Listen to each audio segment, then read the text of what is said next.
Okay, this is the Game is on 100 here with a quick video, and in this video I'm going to be talking about the Chicago Bears news coming out of this week. The NFL collective bargaining agreement, former Chicago Bears player, and the Hall of Fame game being canceled. So let's get started.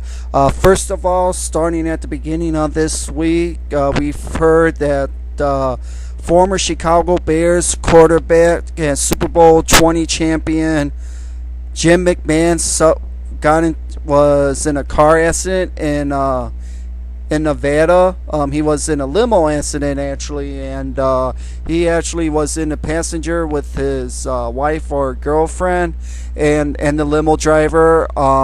They suffered minor injuries. Jim McMahon suffered a broken ankle, so that's nothing too major with Jim McMahon, as long as Jim McMahon is safe from that he is. So that is good news coming from that for this week. And basically the NFL lockout is still on. The players try to do a vote on Wednesday. They didn't want to vote for Wednesday, and going into Thursday, the team owners ratified the new CBA by a vote of 31-0. I don't know what team didn't show up for it, but they ratified it 31-0 to agree to the new CBA agreement and try to end the lockout. They said according to their plans, the NFL lockout was supposed to start.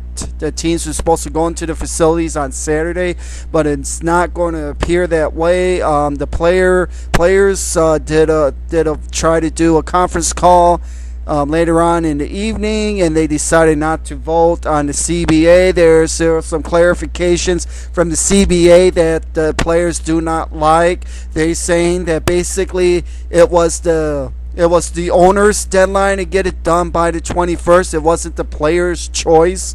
So now the ball is in the players' court to get the deal signed. So they have to recertify as a union and then vote on the CBA. All they need is 51% of the vote of the players to approve the new CBA.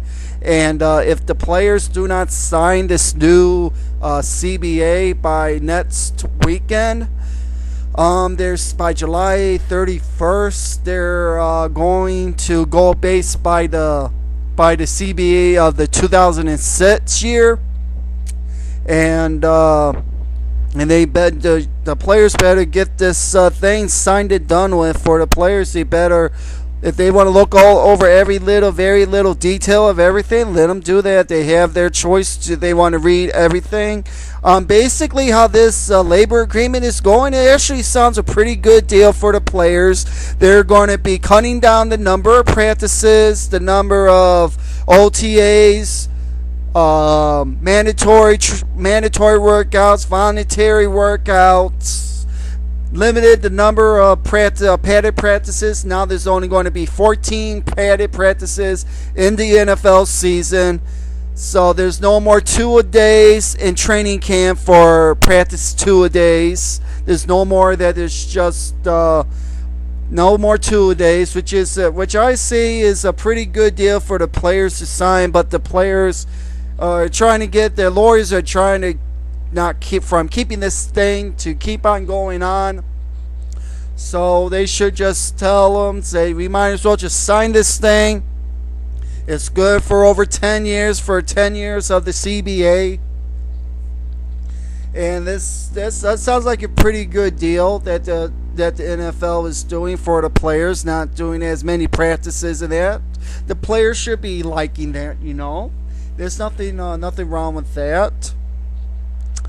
And another nugget from this week, Chris Harris reported on the Waldo and Sylvie show that as soon as when the lockout ends, when the Bears are going into team headquarters, Chris Harris is going to try to convince Bears management to get Steve Smith to bring him to Chicago. This will be a huge deal if the Bears if they can get Steve Smith.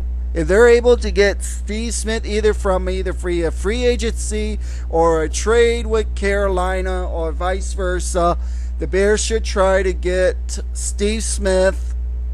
Steve Smith will be a good fit for the Bears. Not only Steve Smith will be a good fit for Mike Martz's offense. Steve Smith could team with his former teammates Chris Harris and Julius Peppers.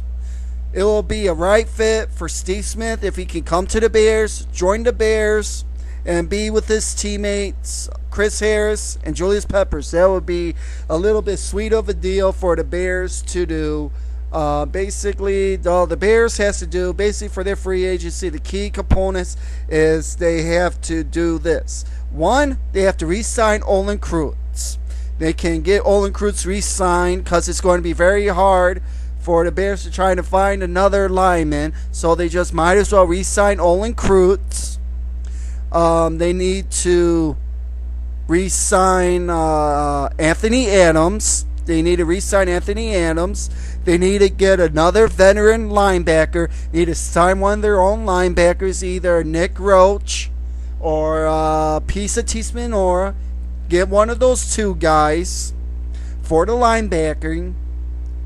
And last but not least is to get a wide receiver. And if they're able to get Steve Smith, that will probably be the Bears will be a formidable team in the NFC North. And they could do some, I believe they could do some damage in the NFC North.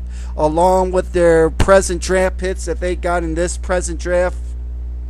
Along with the two top draft picks of Gabe Karimi and Stephen Paya. That will be. We'll see what they're going to be doing in the coming up season when they get to training camp and get that all situated.